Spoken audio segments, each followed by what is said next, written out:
Hello everybody, tudo bem com vocês? Eu espero muito que sim. Eu resolvi gravar esse vídeo porque depois do vídeo que eu postei ontem, eu recebi muitas mensagens no meu Instagram de pessoas preocupadas comigo, querendo saber qual foi a decisão do juiz em relação à minha mãe. Antes de eu falar qualquer coisa pra vocês... Nossa, que estranho. Passou um negócio aqui em cima, uma luz piscando no céu e nem parece que é avião. Que horror. Parece um disco voador. Mas então, eu vou explicar pra vocês o começo, meio e fim, pra que não fique uma situação meio avoada.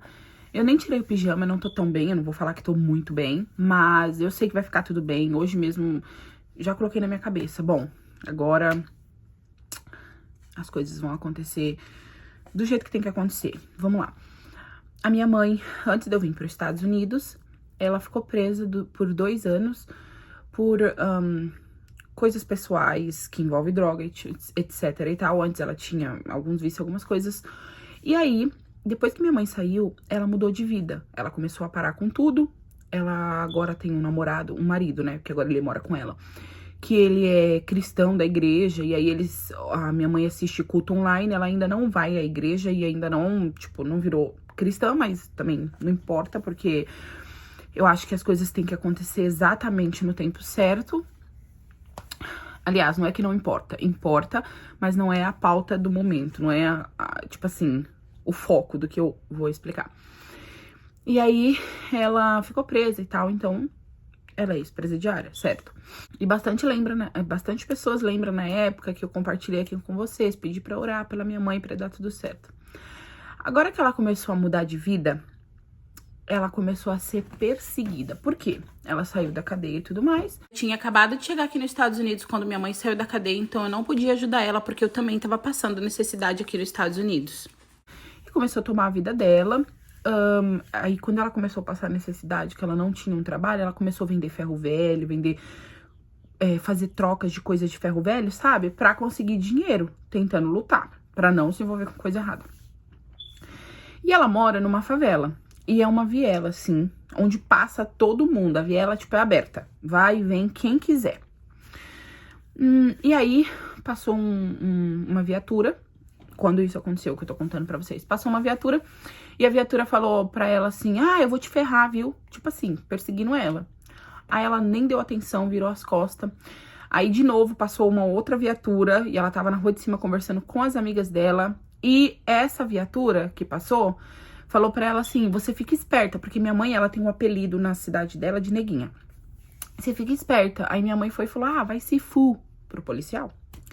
Desrespeitando, mas assim... Só falou alto e, tipo, me deixa em paz. Foi um grito de me deixa em paz. Passou alguns dias, minha mãe me mandou mensagem no WhatsApp falando, Luara, aqui no fundo da minha casa, por quê? Porque é uma viela e tem um fundo do quintalzinho dela, bem simplesinho lá. Os cachorros estão latindo muito e eu fui olhar da janela e eu vi pelo vulto da janela. Voltei aqui porque o Álvaro tinha me ligado aqui pra fazer uma pergunta. Então, e aí... A minha mãe foi e... Ops. Pronto, assim melhor. Aí minha mãe foi e falou, tem um barulho aqui. E eu olhei pelo vão da janela e tinha um vulto. E quando eu vi era um policial. Então eu fiquei quietinha dentro da minha casa, porque eu sei que eles estão me perseguindo. Essas mensagens, 1 dia antes ou 2 dias antes dela ser presa, imagina. Então isso também eu enviei tudo pro advogado como provas. Porque, pô, ela tava avisando da perseguição que ela tava seguindo. Sim, sentindo, tendo. Aí, beleza. Aí, ela pegou e tal. Aí, nesse mesmo dia de tarde, ela mandou uma mensagem falando assim, Luara, de novo tem policial aqui no fundo da minha casa. E aí, eu falei, mãe, fica esperta, avisa os vizinhos, porque pode ser que eles estão fazendo alguma coisa, colocando alguma coisa no seu quintal. Porque eu não confio, gente. Não tô falando que todos os policiais são pilantra ou alguma coisa do tipo, mas assim, a partir do momento que o policial escolhe... perseguir alguém, tem que tomar muito cuidado, é a minha opinião. Posso estar errada, mas é a minha opinião. E aí minha mãe pegou e falou isso, eu falei, mãe, fica esperta, avisa os vizinhos, tal. Aí falei com a minha irmã e tal. No dia seguinte, a minha irmã me ligou chorando aí. Vocês lembram o ano passado que aconteceu, que eu chorei demais aqui, pedi, gente, por favor, ora, minha mãe foi presa injustamente. E aí minha irmã ligou, Luara, a mãe foi presa. E eu falei, por quê que ela foi presa? Chorei tudo, mas falei, mas por quê? Antes de eu contratar um advogado. Aí a minha irmã falou assim, Luara, eles estão alegando que encontraram droga. Eu falei, na casa da mãe? Não, no quintal. Quando falou que encontrou droga no quintal da minha mãe, eu falei, aonde? Aí eles falaram, a minha irmã falou que eles colocaram lá no negócio, que foi dentro do fogão velho que tinha no quintal dela, que é um fogão de ferro velho que ela ia vender pro ferro velho, que uma vizinha tinha dado pra ela e tal. E aí eu falei assim, não, eu vou contratar um advogado, isso não tá certo. Isso me soa uma perseguição, algo errado, sabe? Aí foi aonde eu conversei com o advogado e tal, o advogado falou, não, a gente vai buscar inocentar ela. Aí as vizinhas que viram, ficou com medo de ser testemunha, porque disse que, ai, porque eu tenho medo de me envolver, que não sei o que, e todo mundo deu pra trás de ser testemunha. E aí a gente conseguiu um casal testemunha que no mesmo dia, eu sempre envio dinheiro pra eles fazer compra pra minha mãe e levar na casa dela. E no mesmo dia, eles foram levar a compra do dinheiro que eu depositei na conta deles e minha mãe estava passando por isso. Então, assim, eles serviram como testemunha, porque eles iam na casa dela, via que ela tinha mudado de vida, que eu tava comprando as coisas que ela precisa e que ela não precisava disso, e eles estavam acompanhando de perto. E é um casal super, assim, responsável. O moço, ele tem empresa, a esposa dele trabalha, então, assim, enfim, resumidamente, aconteceu isso que eu tô falando pra vocês. E aí eu fui, busquei advogado e tal, e aí a gente começou a lutar pra poder provar a inocência da minha mãe. E nisso, ela tá morando junto agora com o marido dela, é namorado e marido, não casou, mas é namorido, sabe? Ai, deixa eu arrumar aqui. É namorido, sabe? Que mora junto. E aí, ele alugou uma casa, aí ela fechou a casa dela e está morando com ele, mas a casa dela é perto, então, tipo assim, ela pode ir a hora que ela quiser, mas pra ela não ficar sozinha lá. Porque o que acontece? A gente conseguiu que o advogado fizesse alguma coisa lá e ela foi solta pra responder em liberdade até o dia da audiência, que foi ontem a audiência. Então ela ficou em casa respondendo em liberdade, mas assim, presa, né? Porque tem um papel de que ela tem a prisão em liberdade. Acho que vocês entenderam. E também por causa da pandemia eles não estavam prendendo a pessoa se não tivesse suficiente prova pra ficar na prisão naquele momento. Aí a audiência foi ontem pra declarar se ela é culpada e dar a sentença de quantos anos vai ficar presa, e se ela é inocente pra ser absolvida, né? E aí ontem teve audiência e tal, eles falaram tudo que tinha que falar, e aí ficou 50%, 50%. 50% de chance dela ser condenada e 50% de chance dela ser solta. E aí o que acontece? O juiz deu 10 dias, o advogado vai fazer uma defesa, e nesses 10 dias vai sair o resultado. Então a gente não teve o resultado ontem, mas assim, a gente já ficou com esperança, porque 50% de chance de dar certo, 50% de chance de dar errado, o não a gente já tem. Agora a gente tem que lutar a favor do sim. Por quê? Porque o celular dela estava dentro da casa dela carregando quando isso aconteceu, da polícia ter ido lá na rua. Ela tava na casa da amiga, lá na porta da amiga conversando. Todo mundo lá se conhece, sabe? É tipo uma mini favela, não sei como é que explica. Todo mundo se conhece, então ela tava lá na rua de cima conversando com as amigas na porta lá.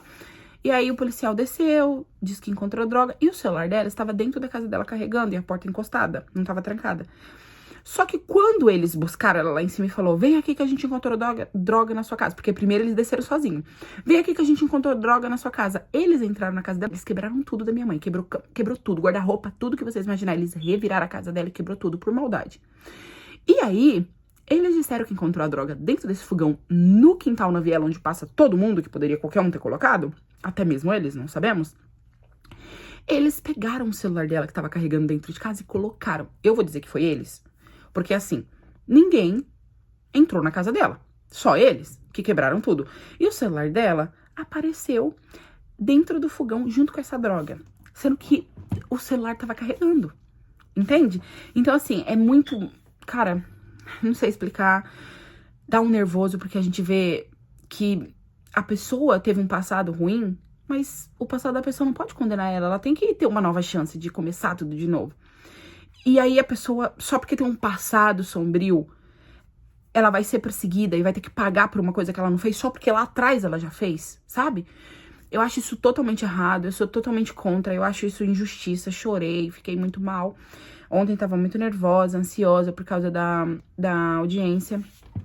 Quando terminou a audiência, eu liguei, conversei com o testemunha, com o juiz, com o advogado, com a minha mãe, então eu fiquei um pouco mais aliviada. Hoje eu acordei e não tava muito bem, e falei, em nome de Jesus, Deus, tira esse desânimo, porque eu sou uma pessoa super positiva, mas existe algumas coisas que a gente passa, ainda mais quando envolve família, assim, que a gente fica meio pra baixo, mas hoje é o último dia que eu vou estar mal, eu já declarei na minha mente, falei, não aceito, amanhã já vou acordar, tipo assim, não quero saber, vou acordar muito cedo, vou fazer tudo que eu costumo fazer, trabalhar, editar meus vídeos e tentar voltar minha vida ao normal com a certeza e posicionamento positivo na cabeça, porque eu sei que aquele que começou a boa obra, fiel e justo pra cumprir, ele não vai nos desamparar, eu sei disso. E então, e na audiência, um policial caiu em contradição, porque quando a polícia perguntou quem foi que encontrou a droga, o policial disse que foi ele. Depois o juiz ouviu o outro policial e perguntou quem encontrou a droga. O outro policial falou, foi a guarnição de guardas de cachorro lá do canil. Caiu em contradição, peraí. Ou foi você que encontrou, ou foi a guarnição de draga, entendeu? Que eles pediram reforço, então ficou meio... O advogado vai bater a tecla em cima disso, que teve contradição e que essa droga não foi encontrada e pode ter sido colocada, não sabemos. Mas vamos deixar aí pra que a justiça seja feita e que, em nome de Jesus, vai dar tudo certo pra minha mãe, porque eu não aceito ela ter que pagar injustamente, cara. Imagina a situação, não, eu não consigo nem... Mas vamos continuar em oração e obrigado pelo carinho de todos vocês, pelas mensagens que vocês mandaram, positiva, falando, Luara, a gente tá preocupada e vai dar tudo certo, a gente tá orando pela sua mãe. Eu sou muito, muito, muito grata. Amanhã volta ao normal, vídeo todo dia, de rotina, vídeo de compra de lixo. Hoje o Juninho convidou a gente pra ir no lixo. Eu vou ligar pro Álvaro pra ver se o Álvaro vai querer ir ou a gente vai amanhã. Mas assim, volta tudo ao normal amanhã e vamos esperar esses 10 dias e com certeza eu vou deixar vocês saberem do resultado. E torçam pra que dê tudo certo. Muito obrigado.